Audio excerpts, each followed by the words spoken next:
Karena semua di bawah matahari. Jadi bagaimana yang dimaksud hidup tidak sia-sia? Saya sangat terkesan dengan kalimat akhir buku Pengkhotbah. Pengkhotbah 12 ayat 13 dan 14. Akhir kata. Orang muda bilang DP kesimpulan. Atau orang muda bilang DP kunci reken. Akhir kata dari segala sesuatu ialah takut akan Tuhan. Biar lagi kau punya mobil mewah, kalau kau tidak takut akan Tuhan, sia-sia. Biar lagi kau banyak istri, ini salom ya, kan kita tidak ada poligami di sini. Biar lagi kau banyak istri, kata sia-sia. Biar lagi kau punya harta berlimpah, sia-sia kalau kau tidak takut akan Tuhan. Semua yang kau miliki di dunia ini akan berarti kalau kau terhubung dengan Dia yang di seberang matahari. Sebenarnya itu pekabaran buku Pengkhotbah. Under the sun, vanity. Semua di bawah matahari sia-sia. Tapi yang di bawah matahari ini akan berguna kalau kau menggantungkan hidupmu kepada Dia di seberang matahari.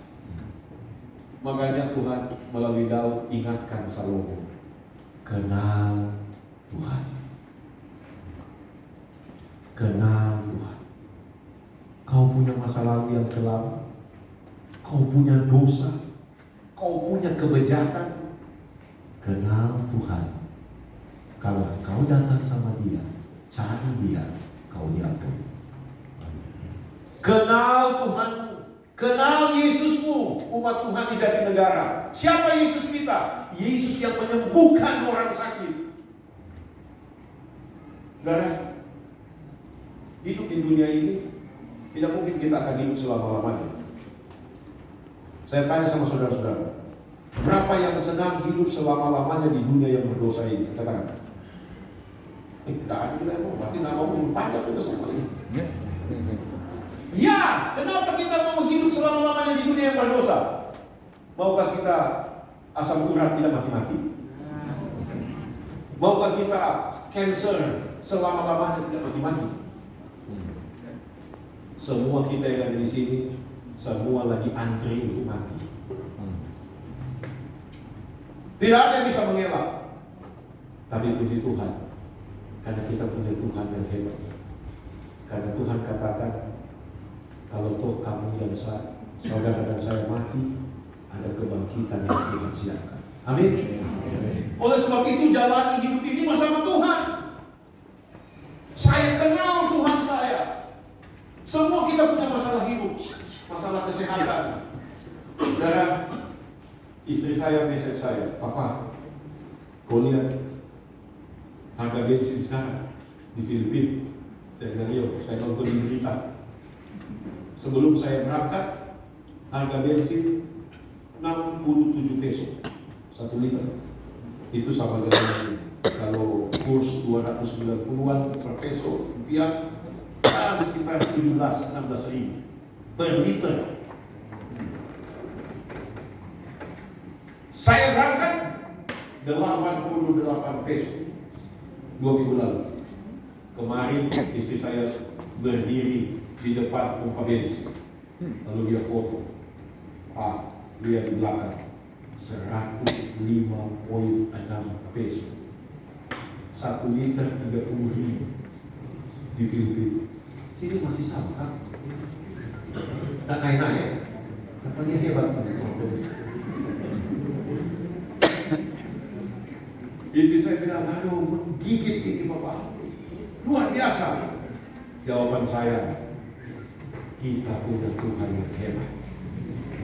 Tuhan pasti menyembuhkan. Saudara, krisis bisa saja terjadi dalam hidup kita. Penyakit bisa saja kita alami. Tapi jangan kita lupa bahwa kita punya Tuhan. Amin. Satu kali Abraham dia mengalahkan raja-raja Sodom. Karena Raja Sodom di mana Lot tinggal di sana ditaklukkan oleh Raja Kedorlaomeor. dan Raja Sodom ditangkap. Dan pada waktu Abraham tahu bahwa keponakannya ditawan, dia panggil dia punya pasukan 300 lebih. Mari kita serang Kedorlaomer. Dan pada waktu dia serang kalah Kedorlaomer, maka raja-raja Sodom dibebaskan, termasuk Lot. Lalu untuk ungkapan terima kasih, Raja Sodom mau kasih sesuatu kepadanya. Raja Sodom mau kasih harta kepadanya. Tapi saudara baca dalam buku Kejadian 14. Boleh ditayangkan Kejadian 14 ayatnya yang ke 21 dan 22. Kejadian 14 ayat 21 dan 22. Sementara ditayangkan, ini bahasa Inggris sehari-hari saya terjemahkan bebas. Dan Raja Sodom berkata kepada Abraham, berikan kepadaku orang-orangmu dan ambillah beberapa milik untuk dirimu. Tapi apa jawab Abraham? Saya sudah bersumpah, I have sworn to the Lord God Most High, yang punya langit dan alam semesta dan dunia, saya tidak mau ambil apa-apa dari kau. Sandal pun saya tidak mau ambil dari kau. Sehingga jangan kau bilang, karena saya, sehingga Abraham itu jadi kaya. Abraham tidak mau ambil sesuatu dari Raja Sodom, padahal Raja Sodom mau kasih. Tapi Abraham bilang apa? Saya tidak mau ambil. Nanti kalau saya ambil, kau bilang, saya yang membuat Sodom menjadi kaya. Saya yang membuat Abraham menjadi kaya. Padahal Abraham bawa hanya kecil saja pasukan, tapi karena Tuhan bersama dia, dia hebat. Jadi pada waktu dia mau dikasih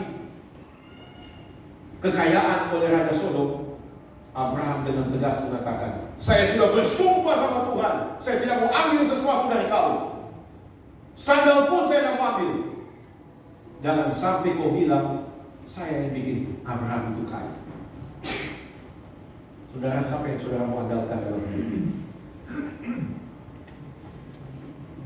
Ayat paling tengah dalam Alkitab, Mazmur 118 ayat 8 dan 9. Percayalah kepada siapa? Tuhan. Lebih baik percaya berlindung sama Tuhan daripada manusia. Sebab ini di Jatinegara, Tuhan berfirman kepada saudara-saudara, andalkan Tuhan dalam hidup ini. Amin. Amin. Andalkan Tuhan. Saudara mau andalkan siapa dalam hidup ini? Kekayaan, dengan bencana alam yang rentan terjadi, yang sering terjadi, hanya dalam sekejap itu bisa berlalu. Anda ingat peristiwa Aceh tsunami? Anda ingat peristiwa tsunami di Sulawesi Tengah? Saya punya tante-tante bilang, ada 7 tante saya di Palu waktu gempa bumi. 7. 3 dari bapak saya, 4 dari mama saya. 7. Saya ada di Toraja waktu itu. Saya jemput mereka untuk evakuasi. Karena mereka bilang, aduh, tiap 5 menit bagoyang, tiap 5 menit bagoyang. 3 bencana, tsunami, gempa bumi, likuifaksi. Likuifaksi itu, di situ saya lihat saudara, di kota Palu waktu itu Anda pergi, ada satu kompleks di Palu Timur, perumahan tiba-tiba jadi gunung. Berputar itu tanah langsung jadi gunung. Saya pergi ke Palu Barat, satu kompleks hampir sekitar 500 rumah anjlok ke bawah, terkubur hidup-hidup. Di satu tempat jadi gunung, di satu tempat jadi lubang. Saudara, mau andalkan apa kalau begitu? Kekayaan? Anda mau andalkan kemewahan? Kita bilang semua itu sia-sia. Kalau kita percaya Tuhan, kita yakin bahwa Tuhan kita hebat, maka ada banyak hal yang Tuhan bisa buat untuk kita. Amin. Orang mati bangkit, Yesus dibangkitkan Lazarus, tidak semua orang mati dibangkitkan.